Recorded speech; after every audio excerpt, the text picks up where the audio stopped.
ഇരുന്നുകൊണ്ട് എവിടെയിരുന്നാലും ഈ ദേവീ സ്വരൂപത്തെ ദേവതാഭാവത്തെ കാണാൻ കഴിവുള്ളവരായിട്ട് മാറണം. അവിടെയാണ് സനാതനത്വം. അപ്പൊ ഇതെല്ലാം തന്നെ സന്ദർഭവശാൽ പറഞ്ഞു. ഭാഗവതത്തിലെ ദേവി ഭാഗവതത്തിലെ പ്രധാനപ്പെട്ട അർദ്ധശ്ലോകം, ആ പകുതി ശ്ലോകം സർവം ഖല്ലിതം ഏവാഹം നാണ്യതസ്തി സനാതനം. ഇത് ഉറപ്പിക്കുക. അപ്പൊ എല്ലാ തരത്തിലും എല്ലായിടത്തും എല്ലായ്പ്പോഴും ഞാനല്ലാതെ മറ്റാരുമില്ല എന്ന് നമ്മ പറയുന്നത് അടിച്ചുറപ്പിക്കാൻ വേണ്ടിയിട്ടാണ് നവാഹയജ്ഞം.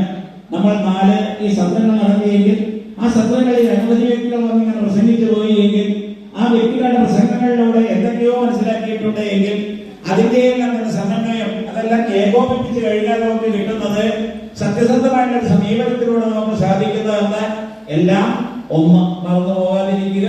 സർവം ഖല്ലിതം ബ്രഹ്മ.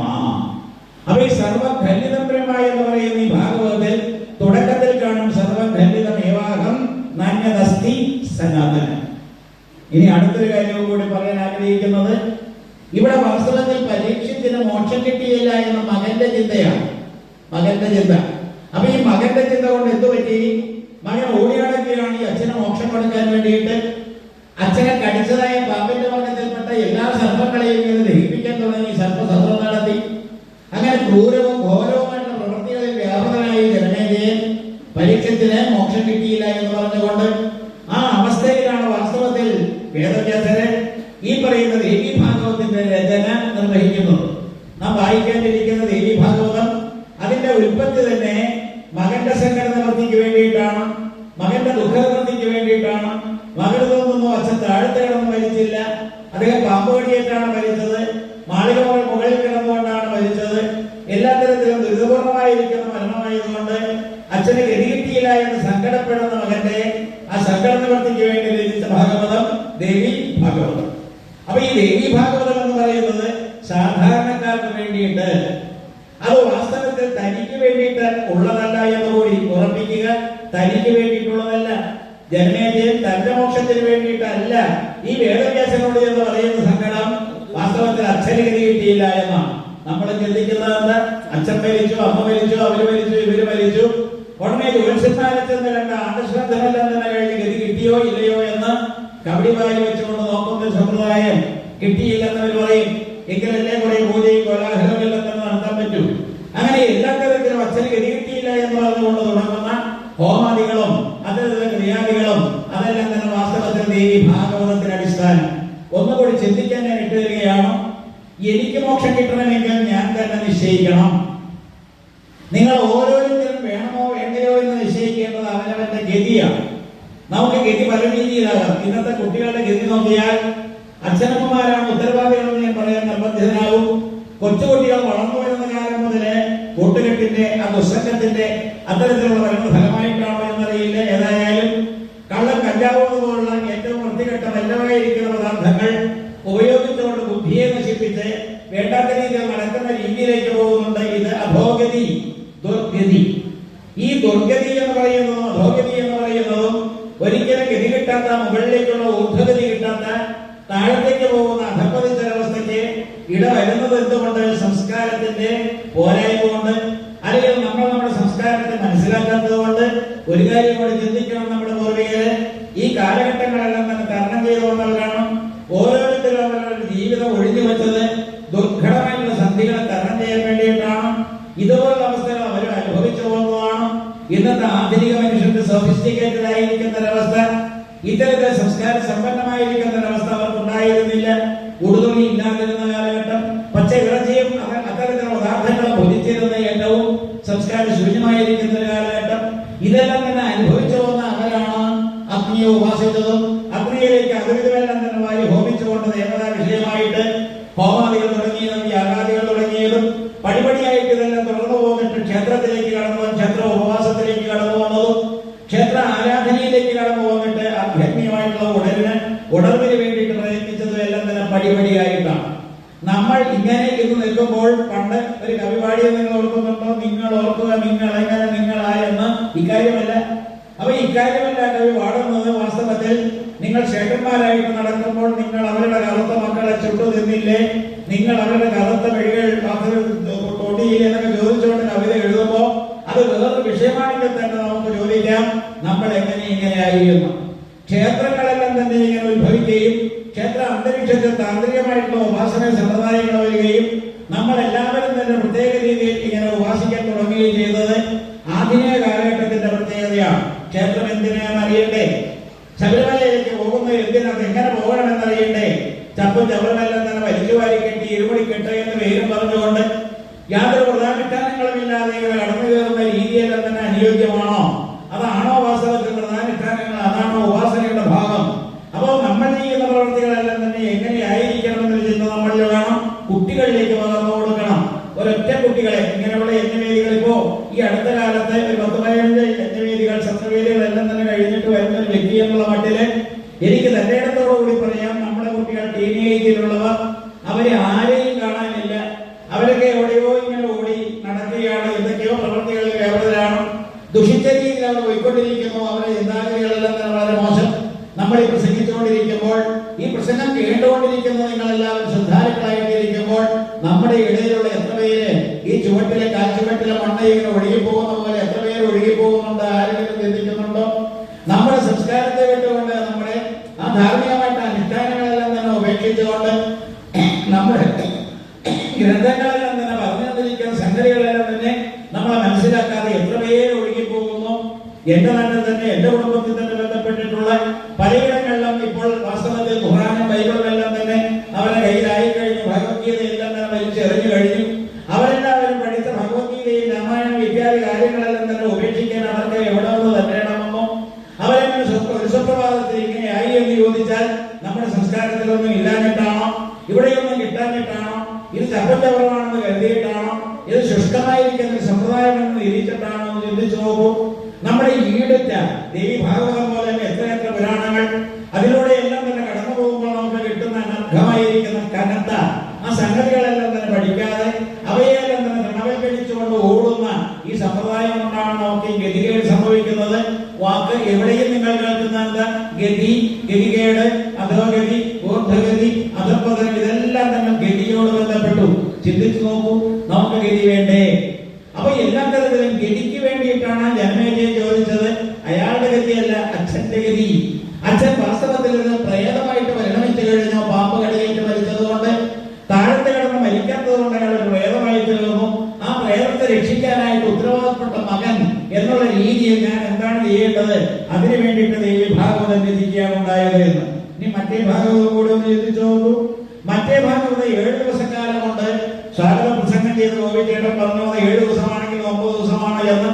പക്ഷെ ഇതിലുള്ള വ്യത്യാസം 7 ദിവസക്കാലം കൊണ്ട് കുത്തിയിരിക്കുന്ന, ഏകാഗ്രതയോടുകൂടിയിരിക്കുന്ന, ഏകാഗ്രതയിലിരിക്കുന്ന, എല്ലാം ഉപേക്ഷിച്ചിരിക്കുന്ന പരീക്ഷത്തിന് സ്വയം മനസ്സിലായി ഞാൻ മുക്തനാണ് എന്ന്. അത് ഭാഗവതം. ഇവിടെ സ്വയമല്ല, അന്യന് വേണ്ടിയിട്ട്, അച്ഛന് വേണ്ടിയിട്ട് ഒരു മുക്തി കൊടുക്കാനുള്ള ഒരു വ്യഗ്രതയോടുകൂടി വർദ്ധിക്കുന്ന മകനെയാണ് കാണുക. നിങ്ങൾ ഇവിടെ അണ്ടർലൈൻ ചെയ്യേണ്ട തുടക്കം ഞാൻ പറഞ്ഞു വരുന്ന ഒന്ന് ശക്തി ആർജിക്കണം ഭഗവതിയിലൂടെ. മറ്റൊന്ന് ശക്തന്മാരായി കഴിഞ്ഞാൽ നമുക്ക് അഹം എന്ന് പറയുന്ന, ഞാൻ എന്ന് പറയുന്ന അവസ്ഥയുടെ പ്രാധാന്യം മനസ്സിലാക്കാൻ കഴിയും. ഞാൻ എന്ന് പറയുന്ന അഹങ്കാരത്തിന് വേണ്ടിയിട്ടുള്ള അഹമല്ല, അഹം ബോധത്തിൻ്റെത്. അതിങ്ങനെ ഉണർന്നു കഴിഞ്ഞാൽ ദേവി ചൈതന്യം നമുക്ക് മനസ്സിലാക്കാൻ കഴിയും. ദേവിമാരുടെ ചൈതന്യം ദേവിമാരെ എന്ന് പറയുന്ന രീതിയിൽ വിഭിന്നമായിട്ട് ചിന്തിക്കാതെ എല്ലാം ഒന്ന് എന്ന് കരുതിയാൽ എത്രമാത്രം ശ്രേഷ്ഠം. അതുപോലെ തന്നെ ഗതി. അപ്പൊ ഈ പറഞ്ഞു വന്ന കാര്യങ്ങളെല്ലാം തന്നെ എന്തിനെന്ന് ചോദിച്ചാൽ നമ്മളിവിടെ എത്തിയിരിക്കുന്നത് ഗതിയിലാണ്. ഗതി നിങ്ങളൊന്ന് ചിന്തിച്ചു നോക്കൂ. ശ്വാസത്തിന്റെ ഗതി. ഞാനൊരു അനുശോചന ഈ സന്ദർഭത്തിൽ ഇങ്ങനെ ഓർമ്മയിലേക്ക് കൊണ്ടുവരുന്ന എന്റെ 70ാം പിറന്നാളിന് വേദിയെ മുഴുവൻ പത്രക്കാരായിരുന്നു. അപ്പൊ ഗോവിച്ചേട്ടനും അതുപോലെ സർവശ്രീ ശിവക്കുട്ടിയും മാത്രമല്ല, ഈ പറഞ്ഞ യശസ്വരീയനായിരിക്കുന്ന ഇന്നത്തെ ശശികുമാര വർമ്മ മാത്രമല്ല, അദ്ദേഹത്തിന്റെ സഹോദരനും, അങ്ങനെ 12 അനവധി പേര് വേദി അലങ്കരിക്കുന്ന ആ സപ്തതി, ആ വേദിയെല്ലാം തന്നെ ഓർക്കുകയാണെങ്കിൽ ഇപ്പോൾ ദിവംഗതനായി ആ കൂട്ടത്തിൽ ഒരാൾ. ഗതി എന്ന് പറയുന്നത് എങ്ങനെയാണ് സംഭവിച്ചതെന്ന് അദ്ദേഹത്തിന് അറിയാം. നമ്മൾ പറയും അദ്ദേഹത്തിന് സ്ട്രോക്ക് വന്നു, അദ്ദേഹത്തിന് മസ്തിഷ്ക സ്രാവം ഉണ്ടായി, അതുപോലെ ലോകത്തിന് പല കാരണങ്ങളും പറഞ്ഞുകൊണ്ട് മരിച്ചു എന്ന് പറയും. ഇതൊന്നുമല്ല വാസ്തവത്തിൽ ഗതി മനസ്സിന്റെ ഗതിയാണ്. മരിക്കുന്ന സമയത്ത് എന്റെ മനസ്സ് എങ്ങനെയാണോ, ഈ മനസ്സ് വാസ്തവത്തിൽ നേരെയാണോ, മനസ്സ് വികലമാണോ, വൈകല്യം ആണോ അതിനുള്ളത്? അവ എല്ലാ തരത്തിലും ദുഷിച്ച മനസ്സിന്റെ ഉടമസ്ഥരായിട്ടാണോ ശരീരത്തെ വിട്ടത്? ശരീരത്തെ ഉപേക്ഷിക്കാൻ ബാധ്യസ്ഥരായിട്ടുള്ള നമ്മൾ ഈ മനസ്സിനെ ഏകാഗ്രമായിട്ട് നിർത്തിക്കൊണ്ട് ഈശ്വരമുഖമായിട്ടുള്ള മനസ്സോടുകൂടിയാണോ പോയത്? ഈശ്വരൻ എന്ത് എങ്ങനെ എന്നുള്ള വ്യക്തമായിട്ടുള്ള ധാരണ വെച്ച് പുലർത്തുന്ന ഒരു മനസ്സിന്റെ ഉടമയാണോ? ഇത്യാദി കാര്യങ്ങൾ വളരെ ചിന്തിച്ചിട്ട് വേണം ഗതി നിർണ്ണയിക്കാൻ. ജ്യോത്സ്യന്മാർക്ക് അവിടെ വായി വെച്ചിട്ട് പറയും അച്ഛന് ഗതി കിട്ടിയില്ല, അമ്മയ്ക്ക് ഗതി കിട്ടിയില്ല, അവരെല്ലാവരും പരക്കം മഞ്ഞ് നടക്കുകയാണ്, ഗതികിട്ട പ്രേതങ്ങളായ അവർക്ക് ഗതി കൊടുത്തില്ലെങ്കിൽ നിങ്ങൾക്ക് ഗതിയില്ല, ഇതെല്ലാം ജ്യോത്സ്യ സമ്പ്രദായം. ഞാൻ പറയുന്നത് അതൊന്നുമല്ല. നമ്മൾ ജീവിച്ചിരിക്കുന്നവർ പ്രേതമാകാതിരിക്കാൻ ആഗ്രഹിക്കുക. ഒരു കാര്യം കൂടി ഞാൻ സൂചിപ്പിക്കട്ടെ. നമ്മുടെ തന്ത്രി അദ്ദേഹം വിളക്കോളത്തിൽ തന്നിട്ട് പോയി. ഈ വിളക്കോളത്തിൽ തന്നിട്ട് പോയി ഇതുപോലെ തന്ത്രിമാർ എത്രയുണ്ടായിരുന്നു നമ്മുടെ നാട്ടില്, ഈ ലോകത്ത് എല്ലാ ക്ഷേത്രങ്ങളിലും കാണാം ഒരു ബ്രഹ്മരക്ഷസിനെ. എങ്ങനെയായി ഈ രക്ഷസ്? ഈ ബ്രാഹ്മണൻ എന്തുകൊണ്ട് ഗതി കിട്ടാതെ പോയി എന്ന് ചില കുടുംബങ്ങളിൽ ഈ ശൂദ്രപടാധിപതി എന്ന് പറയുന്ന നായന്മാരെല്ലാവരും മന്ത്രവാദം പഠിച്ച് മരിച്ചുപോയി കഴിഞ്ഞാൽ ഗതി കിട്ടാത്ത രീതിയിൽ അവർ പ്രേതമായിട്ട് തീരുമ്പോൾ കൊടുക്കുന്ന പേരാണ് ശൂദ്രപടാധിപതി, അല്ലെങ്കിൽ ശൂദ്രപടാധിപതി എന്ന് പറയുന്ന രീതിയിലേക്ക് അധപ്പതിച്ചൊരു പ്രേതം. അപ്പൊ ഇവിടെയും ബ്രാഹ്മണൻ പ്രേതമാകുന്നു, ശൂദ്രൻ പ്രേതമാകുന്നു. അവരെല്ലാം തന്നെ വിഗ്രഹങ്ങൾ ക്ഷേത്രങ്ങളെ പ്രതിഷ്ഠിക്കുന്നു, ആരാധിക്കുന്നു. അവർക്ക് അതുവിധമെല്ലാം തന്നെ വഴിപാടുകൾ നടത്തിക്കൊണ്ട് നമ്മൾ നിത്യവും എന്തൊക്കെയോ പ്രാർത്ഥിക്കുന്നു, ഇത് വരാമോ? അവർക്ക് ഗതി കൊടുക്കാൻ എന്തേ നമുക്ക് സാധിക്കാത്തത്, അല്ലെങ്കിൽ അവർക്ക് ഗതി കിട്ടാൻ ആഗ്രഹം ഇല്ലാത്തത് എന്തുകൊണ്ട്? നിങ്ങൾ കേട്ടു കാണും, വാസ്തവത്തിൽ വളരെ പ്രശസ്തമായിരിക്കുന്ന സൂര്യകാരടിമന. ഈ സൂര്യകാരടിമനയിൽ നിന്ന് നമ്പൂതിരിശ്രേഷ്ഠൻ യക്ഷിയെ ആവാഹിച്ച് ആ യക്ഷിയെ അഗ്നിയിലേക്ക് ഹോമിച്ചതിന്റെ ഫലമായിട്ട് ആ യക്ഷി ശപിച്ചു. അതിന്റെ ഫലമായിട്ട് തിരുവായൂർ എന്ന് പറയുന്ന ക്ഷേത്രത്തിൽ വന്ന് ഉച്ചപൂജ തൊഴാൻ സാധിക്കാതെ പ്രേതമായിട്ട് മാറിയ കഥ. അയാൾക്ക് ഗതി കിട്ടാത്ത രീതി. ഇപ്പോഴും ആ പ്രേതത്തിന്റെ ഭാവം ഉണ്ട് എന്ന് എല്ലാവരും ഇങ്ങനെ ധരിച്ചിരിക്കുകയാണ്. അപ്പൊ എല്ലാ തരത്തിലുള്ള പ്രേതമാകുന്ന രീതി എന്താ? എത്തേണ്ടടുത്ത് എത്താതിരിക്കുക, ചെയ്യേണ്ടത് ചെയ്തു തീർക്കാതിരിക്കുക, ചെയ്യാൻ പാടില്ലാത്തതെല്ലാം തന്നെ ചെയ്യുക. അപ്പൊ അരുതാത്ത വിധർമ്മങ്ങളും കുധർമ്മങ്ങളും എല്ലാം തന്നെ ചെയ്യുക, ചെയ്യേണ്ടതായിട്ട് ധർമാനുഷ്ഠാനങ്ങൾ ചെയ്യാതിരിക്കുക. ഇങ്ങനെ നമ്മൾ പ്രേതമാകുന്നു എന്ന് എത്രയെത്ര മനുഷ്യർക്ക് മോക്ഷം കൊടുത്തതാണ് ഈ ബ്രാഹ്മണത്തിനായിട്ട്. ഈ രക്ഷസായിട്ട് ഇവിടെ കുടികൊള്ളുന്ന അയാൾ എത്രയെത്ര പ്രേതങ്ങളെ ആവാഹിച്ച് മുക്തിയാകിയിട്ടുണ്ട് കർമ്മങ്ങളില്. അതുപോലെ ശൂദ്രപടാധിപതിമാരെ അല്ലെങ്കിൽ നമ്മുടെ പൂർവികര് അവരും എത്രയെത്ര കർമ്മങ്ങൾ നടത്തിക്കൊണ്ട് നമുക്ക് രക്ഷ നൽകാനായിട്ട് ശ്രമിച്ചിട്ടുണ്ട്. എന്നിട്ട് വേണ്ടേ അവർക്ക് രക്ഷയില്ലാത്തത്? രണ്ടു മൂന്ന് വാക്കുകൾ. ഒന്ന് ഗതി, മറ്റൊന്ന് രക്ഷ. ചിന്തിക്കുന്നുണ്ടോ? ആചാര്യന്മാരായിട്ടുള്ളവരെ ശ്രദ്ധിക്കാൻ വേണ്ടിയിട്ട് എന്ന് പറയുക. എനിക്ക് 71 ഇനി 73 കഴിഞ്ഞിട്ട് എത്ര കൊല്ലമൊന്നും അറിഞ്ഞുകൂടാ. അപ്പൊ നമ്മുടെ വാസ്തവത്തിൽ രക്ഷ എന്ന് പറയുന്നത് എന്താണ്? ശരീരത്തിൽ നിന്ന് രക്ഷപ്പെടുക. ശരീരത്തെ വാസ്തവത്തിൽ കെട്ടിപ്പിടിച്ച് വിചാരിക്കുക. ആ ശരീരം എന്ന് പറയുന്നത് ബാധയാണെന്ന് കരുതുക. ഈ ശരീരം എന്ന് പറയുന്ന ആ വസനത്തെ അല്ലെങ്കിൽ ആ ഉടുതുണിയെ നമ്മൾ നിഷ്കരണം ഉപേക്ഷിക്കാനുള്ള തക്കം തന്റെ ഇടം ഉണ്ടാക്കിയെടുക്കുക. അപ്പൊ അവിടെയാണ് രക്ഷ. ഞാൻ കുടുങ്ങിക്കിടക്കുകയാണ്. ഞാൻ കുടുങ്ങിക്കിടക്കുന്ന ഈ ശരീരത്തിൽ നിന്ന് രക്ഷപ്പെടാൻ എന്താ മാർഗം? ഞാൻ കുടുങ്ങിക്കിടക്കുന്ന ഈ നവദ്വാരങ്ങളുള്ള പുരത്തിൽ നിന്ന് അതിനെ ഉപേക്ഷിച്ചുകൊണ്ട് ഞാനായി തീരാൻ എന്താണ് മാർഗം? അടുത്ത പദം നിജ നിര. ഗതി എന്ന് പറയുന്നത് നേരത്തെ പറഞ്ഞു. ഗതി എന്ന് പറയുന്നത് ഊർധ്വഗതി അല്ലെങ്കിൽ രക്ഷ പ്രാപിക്കുന്ന ഗതി, ഗതി രക്ഷ. ആ രക്ഷ എന്ന് പറയുന്നത് ശരീരത്തിൽ നിന്നുള്ള രക്ഷ. അപ്പോഴാണ് വീണ്ടും പ്രശ്നം. ഈ ശരീരത്തെ വിട്ടുകഴിഞ്ഞാൽ നമ്മൾ മരിച്ചു കഴിഞ്ഞാൽ രക്ഷപ്പെട്ടില്ലേ? രക്ഷപ്പെടുന്നില്ല. എന്തുകൊണ്ട് രക്ഷപ്പെടുന്നില്ല എന്ന് ചോദിച്ചാൽ നിജനില, ഞാൻ ആരെ എന്നുള്ളൊരു ബോധം നമ്മുടെ മനസ്സിൽ ഉണ്ടാക്കിയിട്ട് മരിച്ചാൽ നമ്മൾ രക്ഷപ്പെടും. നമ്മൾ ഭട്ടനക്കാരിൽ വന്നിട്ട് വഴിപാടുകൾ കഴിച്ചുകൊണ്ട് അനവധി ആഗ്രഹങ്ങൾ ഇങ്ങനെ അവതരിപ്പിച്ചുകൊണ്ട് പ്രാർത്ഥനകളെല്ലാം തന്നെ പലതും പറഞ്ഞുകൊണ്ട് ഓരോരോ കാര്യങ്ങൾ നേടാൻ വേണ്ടിയിട്ട് നമ്മൾ പ്രയത്നിച്ചു പോകുമ്പോൾ നമ്മൾ നമ്മളെ അറിയുന്നില്ല. നമ്മൾ ഓരോരുത്തരും നമ്മളിലുള്ള ആ മിതമായിരിക്കുന്ന അവസ്ഥ ഏതാണ് ശരിയായിട്ടുള്ള ഭാവം അത് മനസ്സിലാക്കി കഴിഞ്ഞാൽ സ്വം എന്ന് പറയുന്ന ആത്മാവിനെ പിടികിട്ടി കഴിഞ്ഞാൽ നിജനില അത് തെറ്റാതെ ഇരിക്കും. നിജനില തെറ്റാതെ അവനവന്റെ അവസ്ഥ ആത്മഭാവം, ഞാൻ ശരീരമല്ല ഞാൻ ആത്മാവാണ് എന്നുള്ള ഭാവത്തിലേക്ക് വന്നു കഴിഞ്ഞാൽ മോക്ഷം പിടുത്തം കിട്ടുന്നുണ്ടോ? ഇനി ഒരു കാര്യം കൂടി പറഞ്ഞു നിർത്താം. ഇനി വരാനുള്ള ദിവസങ്ങളിലെ ആചാര്യമാര് പ്രസംഗിക്കുമ്പോൾ ഇത് ലക്ഷ്യമിട്ട് പറയുക. കുറെ കഥകൾ പറഞ്ഞു പോയിട്ട് എന്താ കാര്യം? ഈ ഇടക്കാലത്ത് എല്ലാ ആചാര്യന്മാരും കുറെ കഥകൾ പറഞ്ഞ് പാട്ടും പാടി അത്തരത്തിൽ യജ്ഞവേദികളെല്ലാം തന്നെ അലങ്കരിക്കുമ്പോൾ സങ്കടമുള്ളത് ഇവർ പറയേണ്ടത് പറയുന്നില്ല, ഇവരും ആയിത്തീരുന്നില്ല എന്ന്. ആ വാക്ക് ശ്രദ്ധിച്ചോ? ഇവരുടെ കോമയ്ക്കകത്ത് ആയിത്തീരുക. ഇവരായിത്തീരുക. ഇവര് തന്നെ ആയിത്തീരുക. ആരമായി? ഇവര് തന്നെ. അപ്പൊ ഇവർ തന്നെ എന്ന് പറയുമ്പോൾ ഓരോരുത്തരും ആത്മഭാവത്തെ തന്നെ ആർജിക്കണം.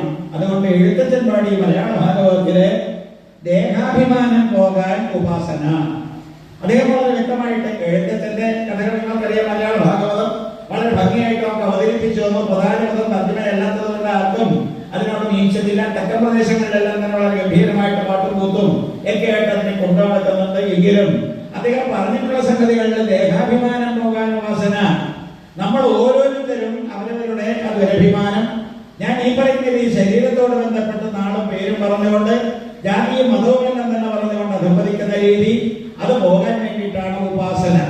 പാട്ടുവരക്കാവിലമ്മയെ നമ്മൾ ഉപാസിക്കുന്നത് നമ്മുടെ ദേഹാഭിമാനം അല്ലെങ്കിൽ ഈഗോ എന്ന് പറയുന്ന ആ ദുരഭിമാനം അതില്ലാതെയാകാൻ വേണ്ടിയിട്ടാണ്. അപ്പൊ ദേഹാഭിമാനം പോകാൻ ഉപാസന. മറ്റൊരു കാര്യം കൂടി അദ്ദേഹം കൂട്ടിച്ചേർത്തത്, ഈശനെ ഉപാസിച്ച് മോഹിച്ചിടുന്നു ജീവൻ, ഈശനെ താനും ഒന്ന് എന്നറിയാതെ.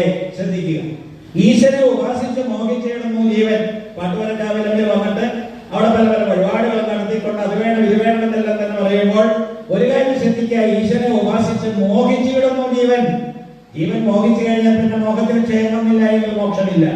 അപ്പൊ മോഹിക്കാൻ വേണ്ടിയിട്ടാണ് നിങ്ങൾ പ്രാർത്ഥിക്കാൻ വന്നത് എങ്കിൽ, ആഗ്രഹങ്ങളുടെ ഒരു കൂമ്പാരം ഇങ്ങനെ അവതരിപ്പിക്കാൻ വേണ്ടിയിട്ടാണ് ക്ഷേത്ര സന്നിധിയിൽ വന്നത് എങ്കിൽ, അവിടെയുള്ള ഉപാസനാമൂർത്തിയുടെ മുമ്പിൽ അനവധി കാര്യങ്ങൾ ഇങ്ങനെ അവതരിപ്പിച്ചുകൊണ്ട് നേട്ടങ്ങൾ, ഈ ബാഹ്യമായിട്ടുള്ള അല്ലെങ്കിൽ ഭൗതികമായിട്ടുള്ള നേട്ടങ്ങൾ വേണമെന്നുള്ള ആഗ്രഹത്തോടു കൂടിയാണെങ്കിൽ അവിടെ ഈ കെട്ടുപടഞ്ഞ് കിടക്കുന്ന മോഹക്ഷയമില്ലാത്ത മോക്ഷമില്ലാത്ത അവസ്ഥയിലേക്ക് പോകുന്നു. ആ രണ്ട് പ്രയോഗങ്ങൾ ശ്രദ്ധിക്കുക. ദേഹാഭിമാനം പോകാൻ ഉപാസന. എന്നിട്ട് വീണ്ടും അദ്ദേഹം പറഞ്ഞത്, ഈശനെ ഉപാസിച്ച് മോഹിച്ചിടുന്നു ജീവൻ, ഈശനും താനും ഒന്ന് എന്ന് അറിയാതെ. അപ്പൊ ഈ പാട്ടുവരക്കാരമ്മയെ നമ്മൾ ഉപാസിക്കുമ്പോൾ ആ അമ്മയും ഞാനും തമ്മിൽ വ്യത്യാസമില്ല എന്നുള്ള ആ ഭാവത്തിലേക്ക് വരണമെങ്കിൽ നേരത്തെ സൂചിപ്പിച്ച സർവം ഖണ്ഡിതമേവാഹം നാണ്യതസ്തീസനാതനം എന്നുള്ള പ്രയോഗം പഠിച്ചു മതിയാവൂ. എല്ലായിടത്തും വെള്ളക്കെട്ട്, ജലത്തിന്റെ പ്രളയം അല്ലെങ്കിൽ പ്രവാഹം, അത്തരത്തിലുള്ള പ്രളയത്തിന്റെ ആ സ്ഥിതി, ആ പ്രളയത്തിലാണ് ഇവിടെ കാല് കുടിച്ചുകൊണ്ട് കടിച്ചുകൊണ്ട് കിടക്കുന്ന കൃഷ്ണൻ കേൾക്കുന്ന രസരീതി സർവം ഖണ്ഡിതമേവാഹം നാണ്യതസ്തീസനാതനം. ഒരാകാശത്ത് നിന്ന് രസരീതി കേൾക്കുന്നു, ഈ കാണുന്നതെല്ലാം ഞാനാണ് കുഞ്ഞേ എന്നുള്ള സർവം ഖണ്ഡിതമേവാഹം എന്നുള്ള ആ അർത്ഥശ്ലോകം കേൾക്കുന്നു. അന്താളിച്ച് അമ്പലത്ത് കിടക്കുന്ന കൊച്ചുകുട്ടി ഇതെന്താണെന്ന് മനസ്സിലാക്കാൻ സാധിക്കാതെ അവിടെ കഴിഞ്ഞു കൂടുമ്പോഴാണ് അമ്മ ചതുർബാഹു സ്വരൂപിണിയായിട്ട് അവതരിച്ചുകൊണ്ട് അമ്മയുടെ സ്വരൂപ ദർശനം കൊടുക്കുന്നത്, സഗുണമായിരിക്കുന്ന ആ സ്വരൂപത്തെ. അപ്പൊ ഇതെല്ലാം തന്നെ കണ്ടുകൊണ്ട് കിടക്കുന്ന കൃഷ്ണൻ എന്ന് മനസ്സിലാക്കി, എല്ലാം അമ്മയാണ്, എല്ലാം അതാണ്, അത് വിട്ടിട്ട് മറ്റേ യാതൊന്നും ഇവിടെ ഇല്ല. സർവം ഖണ്ഡിതം ഏവാഹം നാണ്യതസ്തി സനാതനം. അപ്പൊ അത്തരത്തിലൊരു സ്ഥിതിവിശേഷത്തിലേക്ക് നമ്മൾ വരുമ്പോൾ പരസ്പരം കലഹിക്കില്ല, പരസ്പരം ശ്രദ്ധ കൂടാതെ എന്തെന്നില്ലാത്ത സഹവാസം അല്ലെങ്കിൽ സഹിഷ്ണുത അല്ലെങ്കിൽ സഹവർത്തിത്വം, സമത്വബോധം, ഇതെല്ലാം തന്നെ ഉണ്ടാകുന്നെങ്കിൽ ഒറ്റ ശ്ലോകത്തിന്റെ പകുതി പോലെ സർവം ഖണ്ഡിതമേവാഹം നാണ്യതസ്തി സനാതനം. അപ്പൊ എല്ലാ തരത്തിലും അമ്മ, നമ്മൾ ഓരോരുത്തരും അമ്മയാണെന്നുള്ള ഭാവത്തിലേക്ക് വരിക, അമ്മയാണ് ഇതെല്ലാം എന്നുള്ള രീതിയിലേക്ക് വരിക, അമ്മ തന്നെയാണ് എല്ലാവരിലും എന്നുള്ള ചിന്താഗതിയിലേക്ക് വരിക, പരസ്പരം വേറുപോലില്ലാത്ത വിഭാഗീയതയും വിഭിന്നതയും അതൊന്നും ബാധിക്കാത്ത രീതിയിലേക്ക് വരിക. അത് മാത്രമാണ് ഈ പറയുന്നത് ഈ വിഭാഗത്തിന്റെയും ലക്ഷ്യം. ഇനി മോക്ഷം എന്താണാവോ? ഈ മോക്ഷത്തെ പറ്റിയാണല്ലോ ഘോരം പറഞ്ഞത്. അച്ഛന് മോക്ഷം കിട്ടിയിട്ടില്ല, എനിക്ക് അച്ഛന് മോക്ഷം കൊടുത്തേ മതിയാവൂ. ആ മോക്ഷം എന്ന് പറയുന്നത് മോഹത്തിന്റെ ക്ഷയമാണ് എന്നൊരിടത്ത്. അത് വേണ്ട. നിത്യമുക്തമായിരിക്കുന്ന ആത്മാവിന്റെ ഭാവത്തെ ആർജിച്ചു കഴിഞ്ഞാൽ നമ്മൾ മോചിതരായി. ശരീരം എന്ന് പറയുന്ന ബന്ധമായിരിക്കുന്ന, ബന്ധപ്പെട്ട് കിടക്കുന്ന, ബന്ധനസ്ഥമായിരിക്കുന്ന ഒരവസ്ഥയിൽ നിന്ന് നമ്മൾ രക്ഷപ്പെട്ടു കഴിഞ്ഞാൽ മുക്തനായി. ഈ ശരീരമല്ല ഞാനെന്നുള്ള ബോധം അത് ഉണർന്നു കഴിഞ്ഞാൽ ഞാൻ മുക്തനായി. നിർമുക്തം നിത്യമുക്തമായിരിക്കുന്ന ആത്മഭാവത്തിലേക്ക് വന്നാൽ, അപ്പൊ അതേ രീതിയിലുള്ള മുക്തിയാണ് നമുക്ക് വേണ്ടതെങ്കിൽ അവിടെയും നമുക്ക് ഇതേ ഉപാസനയിലൂടെ കെട്ടുപണഞ്ഞു കിടക്കാതെ അനാവശ്യ കാര്യങ്ങളെല്ലാം തന്നെ അവതരിപ്പിച്ചുകൊണ്ട് വെറും തുച്ഛമായിട്ടുള്ള നേട്ടങ്ങൾക്ക് വേണ്ടി പ്രാർത്ഥിക്കാതെ അങ്ങനെ പോകുമ്പോൾ നമുക്ക് നമ്മളെ തന്നെ പിടികിട്ടും. ഈ പറയുന്ന ഞാൻ സത്യം, ഞാനാണ് സത്യം, എന്നെ വിട്ടിട്ടൊരു സത്യമില്ല, ഞാനാണ് ഈ കാണുന്നതെല്ലാം തന്നെ. ഒരു ഭാഗം ഒന്ന് ശ്രദ്ധിക്കുക. തുഞ്ചത്ത് എഴുത്തത്തിന്റെ മലയാള ഭാഗം തന്നെ ഒന്നുകൂടി നിങ്ങൾ കിട്ടുകയായിരുന്നത്, ഈശനും പ്രപഞ്ചവും ദേശീയൻ താനും ഞാനും ഈശന്റെ കാരുണ്യത്തിൽ കേവലം ഒന്നായി കണ്ടേൻ. എനിക്കോ നിങ്ങൾക്കോ അല്ലെങ്കിൽ നമുക്ക് ആർക്കെങ്കിലും ഇത്തരത്തിൽ തോന്നുന്നുണ്ടോ? ഈശ്വരന്റെ കാരുണ്യത്താൽ കേവലം ഒന്നായി കണ്ടേൻ. അപ്പൊ ഈശ്വരനായാലും പ്രപഞ്ചമായാലും ഗുരുവായാലും ഞാനെന്ന് പറയുന്ന ഈ അന്വേഷകനായാലും ഈ നാല് കൂട്ടരും ഒന്നോ എന്നുള്ള ചിന്ത ഈശ്വരന്റെ കാരുണ്യം കൊണ്ടുണ്ടായ അനുഗ്രഹം കൊണ്ടുണ്ടായി എന്ന്. ഈശ്വരൻ പ്രപഞ്ചവും ദേശികൻ താനും ഞാനും ഈശ്വരന്റെ കാരുണ്യത്താൽ കേവലം ഒന്നായി കണ്ടേ. എന്നിട്ട് എന്ത് സംഭവിച്ചു? അന്നേരം മായാമയമായുള്ള ബഹുത്വങ്ങളൊന്നും കാണാനില്ല. അപ്പോൾ ഈ മായാമയമായിട്ടുള്ള ബഹുത്വങ്ങൾ, അവൻ ഇവൻ ഇവൾ, അത് ഇത്തരത്തിലുള്ള ചിന്താഗതികളെല്ലാം തന്നെ വിട്ടുപോയിട്ട് പിന്നെ എന്ത് കാണാനുണ്ട്?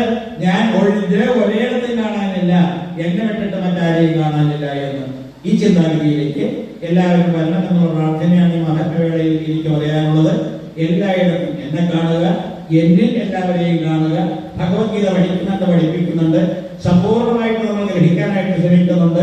അവിടെയും പറയുന്നത് എന്താ? ഈ പറയുന്ന രീതിയിൽ ഭഗവാനെ കാണണം എല്ലാത്തിലും, ഭഗവാനിൽ എല്ലാത്തിനെയും കാണുക. അപ്പോൾ എല്ലാ തരത്തിലും ഭഗവാനെ എല്ലായിടത്തും, ഭഗവാനിൽ എല്ലാത്തിനെയും കാണുന്ന രീതി, അതാണ് എഴുത്തച്ഛൻ പ്രഖ്യാപിച്ച് ഞാൻ ഒഴിഞ്ഞ് ഒരിടത്തും, എന്നെ വിട്ടിട്ട് മറ്റാരെയും കാണാനില്ല എന്നുള്ള മട്ടിലേക്ക് വരികയാണ്.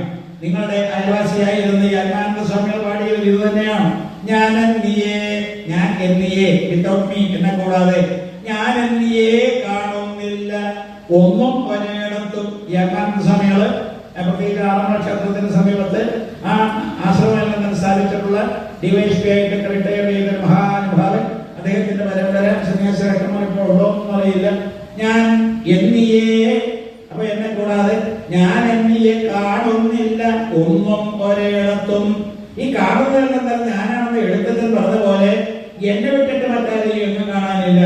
എനിക്ക് സാധിക്കുന്നില്ല, നിങ്ങൾക്ക് സാധിക്കുന്നില്ല. ആചാര്യന്മാരും അനുവാദികരും എന്ന് പറഞ്ഞ് അഭിമാനിച്ച് കിടക്കുന്ന ആർക്കും തന്നെ അത്തരത്തിൽ കാണാൻ കഴിയുന്നില്ല. അതാണ് ഗതികേട്. അപ്പൊ ഗതികേട് എന്താ? ഞാൻ എന്നിയെ കാണുന്നില്ല ഒന്നും ഒരിടത്തും. ഇത് സാധിച്ചിട്ടില്ല. ഞാൻ എന്നിയെ കാണുന്നില്ല ഒന്നും ഒരിടത്തും. ഞാനാര? ജ്ഞാനസ്വരൂപി, ഞാൻ അദ്വയൻ. വിജ്ഞാനരൂപി, ഞാൻ ശാശ്വതൻ. അപ്പൊ എനിക്ക് മരണമില്ല, ഞാൻ അദ്വയമായിരിക്കുന്ന രണ്ടല്ലാത്തൊരവസ്ഥ എനിക്കുണ്ട്. ഞാൻ ജ്ഞാനസ്വരൂപനും വിജ്ഞാനസ്വരൂപനുമാണ്. അറിവ് എന്ന് പറയുന്ന ഏത് തരത്തിലായാലും അത് വാസ്തവത്തിൽ ഞാൻ തന്നെയാണ്. ഞാനാണ് വേദം, ഞാനാണ് അറിവ്, ഞാനെന്ന് പറയുന്ന ബോധം. അത് വിട്ടിട്ട് മറ്റു യാതൊന്നുമില്ല എന്ന് ഉറപ്പിച്ചുകൊണ്ട് ഞാനാണ് ഇവിടെയുള്ളത്, എന്നെ വിട്ടിട്ട് മറ്റാരെയും കാണാനില്ല എന്ന്. ഇതാണ് ഈ പറയുന്ന സർവം ഖണ്ഡിതം ഏവാഹം നാന്യതസ്തി സനാതനം. എന്റെ ചെറുപ്പകാലം മുതലേ 15 വയസ്സിൽ തുടങ്ങിയതാണ് ഈ പ്രയാണം. ഭ്രാന്ത് പിടിച്ചിട്ടുള്ള അവസ്ഥ എനിക്കെല്ലാം ഇങ്ങനെ ഓടി നടക്കുമ്പോഴും, അതായത് ഗോപിച്ചേട്ടൻ പറഞ്ഞ പോലെ കേസില്ലാണ്ടില്ല, എഴുതി തീരുന്നില്ല. അതിന്റെ ഇടയിലാണ് കിടന്ന് ഓടുന്നത്. അപ്പൊ എല്ലായിടത്തും ഇങ്ങനെ ഓടുമ്പോഴും കേസ് പദ്ധതിയായിട്ട് അവിടെ ആഫീസിൽ നിന്ന് ഒഴിയിലെത്തിപ്പെട്ടത് പൂർത്തീകരിക്കണം. അധിക കാലത്തോ ഏതെങ്കിലും സന്ദർഭത്തിൽ അത് ചെയ്യുന്നുണ്ട്.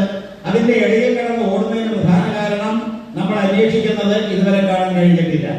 നമ്മൾ അന്വേഷിക്കുന്നത് പൂർവികരായിട്ടുള്ള ആചാര്യന്മാർ പറഞ്ഞു തന്നത്, അവരനുഭവിച്ചത്, അവരുടെ അനുഭൂതി രസം, അവർ എന്ത് കണ്ടോ അതെല്ലാം തന്നെ പറഞ്ഞു വന്നിട്ട് നമുക്ക് അറിയാൻ കഴിയുന്നില്ല. അവർ ക്ഷേത്രങ്ങളിൽ വന്ന് കല്ലും കട്ടിയായിട്ട് ഇങ്ങനെ പ്രതീക്ഷിച്ചാണ് കരുതരുത്. ഇവിടെ ഇരിക്കുമ്പോഴും തന്ത്രിയെ പറ്റി പറഞ്ഞില്ലേ, പ്രാണഊർജത്തെ ഈ ബിംബത്തിലേക്ക് ആവാഹിക്കാനും പ്രതിഷ്ഠിക്കാനും കഴിവുണ്ടെങ്കിൽ നമുക്ക് വിഗ്രഹത്തെ ചൈതന്യമുള്ള ശിലയാക്കി മാറ്റാം. ഈ ഇടയ്ക്ക് നിങ്ങൾ രാമനെ പ്രതിഷ്ഠിക്കുന്ന വേണ്ടിയില്ലേ? നമ്മുടെ പ്രധാനമന്ത്രിയൊന്നുമല്ല പ്രതിഷ്ഠിച്ച്, അദ്ദേഹം ആത്മാർത്ഥമായിട്ട് സങ്കല്പിച്ചു എന്നേ ഉള്ളൂ. അപ്പൊ ഈ സങ്കല്പിച്ച കൂട്ടത്തിൽ അവിടെ ജപിക്കുന്നത് നിങ്ങൾ കേട്ടോ എന്നറിയില്ല.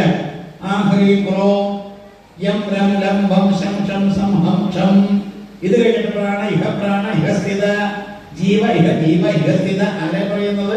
അപ്പൊ ഏതൊരു താന്ത്രികനാണോ മാന്ത്രികനാണോ ഇതെല്ലാം തന്നെ വിദ്യകൾ അഭ്യസിച്ചിട്ടുള്ള വ്യക്തി, അയാൾ ഈ പറയുന്ന അക്ഷരങ്ങളുടെ ഒരു മാല അല്ലെങ്കിൽ അക്ഷരങ്ങളുടെ ഒരു പരമ്പര ഇതെല്ലാം തന്നെ ജപിച്ചുകൊണ്ട് രാമന്റെ ജീവൻ ഇവിടെ ഇരിക്കട്ടെ, പ്രാണൻ ഇവിടെ ഇരിക്കട്ടെ, ജീവന്റെ സർവ്വ ചൈതന്യവും പ്രാണന്റെ രാമന്റെ എല്ലാ ചൈതന്യവും ഇവിടെ ഇങ്ങനെ സന്നിവേശിക്കട്ടെ എന്ന് പറഞ്ഞുകൊണ്ട് അത്തരത്തിൽ പ്രതിഷ്ഠിക്കാൻ കഴിവുള്ളവനാണ് തന്ത്രി.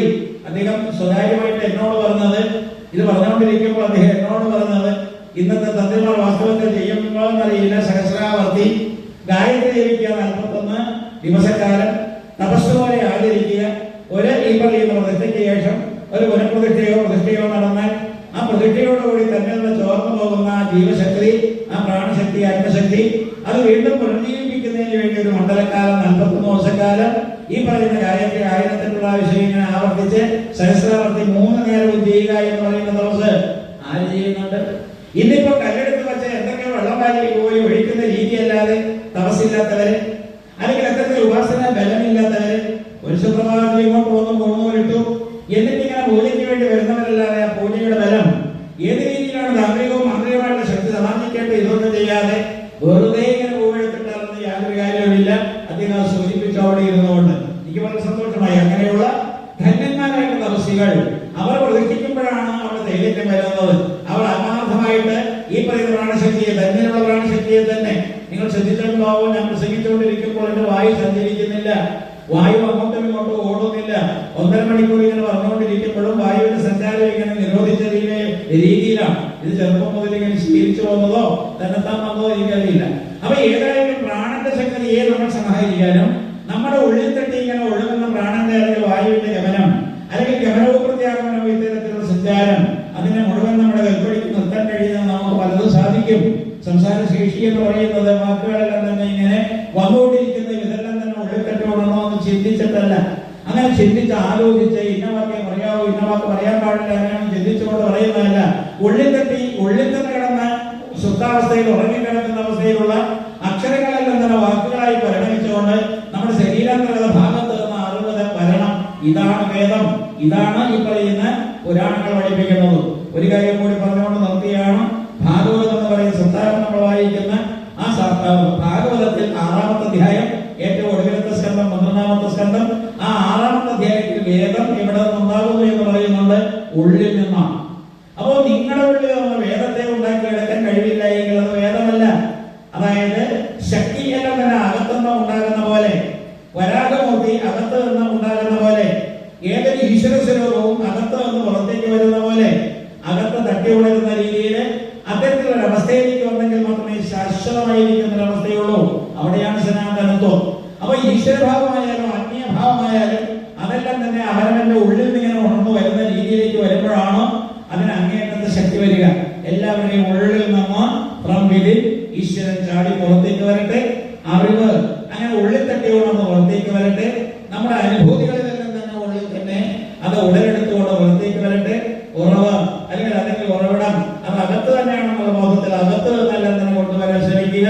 അങ്ങനെ അകത്ത് കൊണ്ടുകൊള്ളുന്ന പാട്ടുപരക്കാവിലമ്മ, അകത്ത് കൊണ്ടുകൊള്ളുന്ന ഇതര ദേവീ സ്വരൂപങ്ങൾ, ദേവതാഭാവങ്ങൾ, ഇതെല്ലാം തന്നെ സമന്വയിപ്പിച്ചുകൊണ്ട് ഈ പറയുന്ന ഏകം സത്ത് വിപ്ര ബഹുധാപദ്ധി സത്തായിരിക്കുന്ന ഈശ്വരൻ ഒന്നേയുള്ളൂ. അതിനെ പല രീതിയിൽ ഇങ്ങനെ പറഞ്ഞു എന്ന് മാത്രം അത് വല്ലതല്ല എന്നുള്ള ബോധത്തോടുകൂടി ഒന്ന് തന്നെ ഏകം സത്ത് വിപ്ര ബഹുധാപദ്ധി സർവം ഖല്ലിതമേവാഹം നന്യനസ്തി സനാതനം ഇത്യാദി പ്രയോഗങ്ങളിൽ നിന്ന് വളരെ ശ്രേഷ്ഠമായിരിക്കുന്ന തന്നെ ഈ ഭാവം, എന്തെന്നില്ലാത്ത ഐക്യം അല്ലെങ്കിൽ ഈ പറയുന്ന സമത്വം എന്ന് പറയുന്ന ബോധം, ആ യോഗാവസ്ഥ നിങ്ങൾക്ക് എല്ലാവർക്കും ഉണ്ടാകട്ടെ എന്ന് പ്രാർത്ഥിക്കുന്നു. അമ്മ വാട്ടുവരക്കാവിലമ്മ യോഗാവസ്ഥയെ പ്രദാനം ചെയ്യാൻ തന്നെ ശേഷിയുള്ള അമ്മയാണ്. നമ്മുടെ യോഗാവസ്ഥ എന്ന് പറഞ്ഞാൽ ഈശ്വരനുമായിട്ട് താതാത്മ്യം പ്രാപിക്കാൻ, ഈശ്വരനെ കണ്ടുപിടിക്കാനും ഈശ്വരന്റെ അനുഭൂതിയെല്ലാം തന്നെ നുകരാനും അത്തരത്തിലുള്ള അനുഭൂതിയെല്ലാം തന്നെ ആസ്വദിക്കാനും അമ്മ അനുഗ്രഹിച്ചെങ്കിൽ കഴിയൂ. പാട്ടുപരക്കാവിലമ്മ ഭംഗിയായിട്ട് നമ്മളെ അനുഗ്രഹിക്കട്ടെ എന്നുള്ള പ്രാർത്ഥനയോടുകൂടി നമുക്കൊന്ന് ജപിക്കാം. കാളി കാളി മഹാകാളി ഭദ്രകാളി നമസ്തുതേ. കുലം ച കുലധർമ്മം ച മാം ച പാലയ പാലയ. ഇന്നിപ്പോ അശ്വതി, നാളെ ഏകദേശം ഒരു 11 മണിയോടുകൂടി അശ്വതിയൊക്കെ തീരും. അത് കഴിഞ്ഞ് ഭരണിയാവും. നാളെ ഷഷ്ടി കൂടിയാണ്. അങ്ങനെ മുരുകനുള്ള ധന്യമുള്ള ഷഷ്ടി. മുരുകൻ എന്ന് പറയുന്ന ശക്തി സ്വരൂപനാണ്. അമ്മ കൊടുത്ത വേലാണ് അയാൾക്ക് ശക്തി പകർന്നു കൊടുത്തത്. അങ്ങനെ എല്ലാ തരത്തിലും നാളെ വ്യാഴാഴ്ച ഭരണി എന്ന് പറയുന്ന ദിവസവും ഭദ്രകാളിക്ക് പ്രാധാന്യമുള്ളതും ശക്തിസ്വരൂപിണിയായിട്ടുള്ള അമ്മയുടെ എല്ലാമായിട്ട് മുരുകൻ, ആ മുരുകന്റെ ശക്തി എന്ന് പറയുന്ന വേല, ഇതെല്ലാം തന്നെ ഉൾക്കൊണ്ടുകൊണ്ട് നാളത്തെ ഷഷ്ടിയും എല്ലാം കൂടി ഒന്ന് കൂട്ടി വായിക്കുമ്പോൾ നമ്മൾ ഈ നവാഹം തുടങ്ങുന്നത്, ഇതിപ്പോൾ ഈ പറയുന്ന മഹാത്മ്യ പ്രവചനം മാത്രം നാളെ വായന തുടങ്ങുന്നത് അതിശ്രേഷ്ഠമായിട്ടൊരു മുഹൂർത്തത്തിലാണ്. നല്ല ദിവസം വ്യാഴാഴ്ച, ദേവഗുരുവായിരിക്കുന്ന ബൃഹസ്പതിയുടെ സുദിനം. അതിനേക്കാൾ ഭരണി എന്ന് പറയുന്ന അശ്വതിയിലാണ് തുടങ്ങുന്നത്. ഭരണിയിലൂടെ അങ്ങനെ അശ്വതിയിൽ തുടങ്ങി അശ്വതി ഭരണി കാർത്തിക കാലം എന്ന് പറയുമ്പോൾ മേടക്കോറ്. അപ്പൊ എല്ലാ തരത്തിലും ഈ സൂര്യന് പ്രാധാന്യമുള്ള ഒരു സുദിനം. വ്യാഴാഴ്ച ഗുരുവിന് പ്രാധാന്യം, അക്കൂട്ടത്തിൽ സൂര്യന് പ്രാധാന്യം, മേടക്കോറ്. അശ്വതിയിൽ തുടങ്ങുന്നു, ഭരണിയിലൂടെ നടക്കുന്നു. ഷഷ്ടി എന്ന് പറയുന്ന ഒരു ഏറ്റവും പ്രധാനപ്പെട്ട ആ തിഥിയെ കൂടി നമുക്ക് കടന്നുകൂടി കിട്ടുന്നു. അങ്ങനെ എല്ലാ തരത്തിലും 9 ദിവസക്കാലം നീണ്ടുകൊടുക്കുന്ന ഈ നവാഹയജ്ഞത്തിന് നാളെ തുടക്കം കുറിക്കുന്നു. ആചാര്യമാർക്കും എല്ലാവർക്കും എല്ലാം അനുഗ്രഹാശിസുകളാമ്മ പാട്ടുപരക്കാവിലമ്മ നൽകട്ടെ എന്ന് പ്രാർത്ഥിക്കുകയാണ്. എല്ലാ തരത്തിലും ഓജസ്സികളും തേജസ്സികളും അങ്ങനെയുള്ള ശക്തിയും പ്രഭാവമുള്ളവരായിട്ട് എല്ലാവരും മാറട്ടെ എന്ന് കൂടി പ്രാർത്ഥിക്കുന്നു. നമ്മൾ തുടങ്ങിയതും നടന്നതും ഇനി നടക്കാനിരിക്കുന്നതുമായിട്ടുള്ള സകല യജ്ഞങ്ങളും സത്രങ്ങളും ഇതെല്ലാം തന്നെ അമ്മയുടെ ഇച്ഛയാണ്. പാട്ടുപരക്കാവിലമ്മ നിശ്ചയിക്കുന്നുവെങ്കിൽ നടക്കും. ആ നിശ്ചയിച്ചില്ല, അതുകൊണ്ട് നടന്നില്ല. നമ്മുടെ ഇംഗിതങ്ങൾ, നമ്മുടെ ആഗ്രഹങ്ങൾ, നമ്മുടെ ഇച്ഛ അത് ഭഗവതിയുടെ ഇച്ഛയായിട്ട് മാറി കഴിയുമ്പോൾ എല്ലാം ഭംഗിയായിട്ട് നടക്കും. അത്തരത്തിൽ നടക്കട്ടെ എന്നുകൂടി പ്രാർത്ഥിക്കുകയാണ്. ആദ്യത്തെ സത്രം എന്ന് പറഞ്ഞാൽ ചാക്ക് കണക്കിന് 100, 200, 300 ഒന്നുമല്ല, അതിനേക്കാൾ കൂടുതൽ ചാക്ക് കണക്കിന് അരിയെല്ലാം തന്നെ മിച്ചം വന്ന ആദ്യത്തെ ആ സത്രം ഞാൻ ഓർക്കുന്നുണ്ട്. അത് കഴിഞ്ഞിട്ട് നമ്മുടെ ആൾക്കാർക്കെല്ലാം തന്നെ എന്തെന്നില്ലാത്ത മനസ്സില്ലായ്മ, അല്ലെങ്കിൽ താല്പര്യമില്ലായ്മ, അല്ലെങ്കിൽ എന്തെന്നില്ലാത്ത ഒരു എന്തായാലും പറയുക സാധാരണഗതിക്ക് വിരസത, ഇതെല്ലാം തന്നെ വച്ചുപുലർത്തിയുടെ ഫലമായിട്ട് പിന്നാലെ വന്നപ്പോൾ അത് സൃഷ്ടിച്ചു പോയി. നമ്മൾ എല്ലായ്പ്പോഴും തുടങ്ങുന്നതിനേക്കാൾ കൂടുതൽ ഊർജ്ജസ്വലത പിന്നാലെ വേണം. അത് തുടർന്നു പോകുമ്പോൾ കൂടുതൽ ഊർജ്ജസ്വലന്മാരാകുക. ആത്മാർത്ഥതയിങ്ങനെ ഓടിക്കൂടി വന്ന് മരിക്കാറാകുമ്പോൾ നമ്മൾ കിടന്ന് മരിക്കരുത്, നിലയിച്ച് മരിക്കരുത്. നമ്മൾ ബോധത്തോടുകൂടി മരിക്കണം. അങ്ങനെ മരിക്കുമ്പോൾ ശരീരം പുറത്തേക്ക് പോകുന്ന ജീവൻ, ഞാനെന്ന് പറയുന്ന ജീവൻ സ്വസ്ഥനാണെന്ന് കണ്ടുകൊണ്ട് ശരീരത്തെ വാസ്തവത്തിൽ ഇങ്ങനെ നോക്കിക്കണ്ടുകൊണ്ട് ആ ശരീരത്തിൽ നിന്ന് വിടപറഞ്ഞുകൊണ്ട് പുറത്തേക്ക് വരുമ്പോൾ ശരീരമേ നിനക്ക് നന്ദി എന്ന് പറയാനുള്ള തന്റെ ഇടം നമുക്കുണ്ടാകണം. ഇത്രയും കാലം നിന്നെ കുടികൂടിയ അല്ലെങ്കിൽ കുടികൊണ്ട ഞാനെന്ന് പറയുന്ന ജീവസ്വരൂപം നിന്നെ ഉപയോഗിച്ചുകൊണ്ട് ഇത്രയും കാലം ജീവിച്ചുകൊണ്ട് പല നേട്ടങ്ങൾ കൈവരിച്ചുവെങ്കിൽ അതിനൊരു ഉപകരണമായിട്ട് വന്ന അല്ലയോ ശരീരമേ നിനക്ക് നന്ദി എന്ന് പറഞ്ഞുകൊണ്ട് പോകാനുള്ള ഒരു അവസരം ഒരുക്കി തരുന്ന അമ്മയുടെ കഴിവാണ്. ആ അമ്മ അതെല്ലാം തന്നെ ചെയ്തുകാരെ യോഗ്യതയുള്ള, പക്ഷെ നമ്മൾ പ്രാർത്ഥിക്കുന്നില്ല, അത്തരത്തിൽ ആഗ്രഹം വച്ചു പുലർത്തുന്നില്ല, അത്തരത്തിൽ ആവശ്യപ്പെട്ടുകൊണ്ട് നമ്മൾ സാധനയിൽ ഏർപ്പെടുന്നില്ല, ഉപാസനയുടെ വൈഭവം എല്ലാം തന്നെ ഉണ്ടാക്കിയെടുക്കാൻ ശ്രമിക്കുന്നില്ല. നിങ്ങൾക്ക് എല്ലാവർക്കും തന്നെ ഉപാസന വൈഭവം ഉണ്ടാകട്ടെ. ആ ശ്രേഷ്ഠതയെല്ലാം തന്നെ കൈവരിക്കാൻ അമ്മ അനുഗ്രഹിക്കട്ടെ. അമ്മയുടെ ശക്തി വൈഭവം കൊണ്ട് യോഗം അതിന്റെ എല്ലാ പ്രഭാവത്തോടുകൂടി നമ്മളിലേക്ക് കടന്നു വരട്ടെ എന്നുകൂടി പ്രാർത്ഥിച്ചുകൊണ്ട് ഒരിക്കൽ കൂടി നമുക്ക് പ്രാർത്ഥിച്ചാലോ? ഓം സർവചൈതന്യ രൂപാം താം ആദ്യാം വിദ്യാം ച ധീമഹി ബുദ്ധിം യാം ന പ്രചോദയാത്. മൂലഭാഗവത്തിലെ ദേവി ഭാഗവത്തിലെ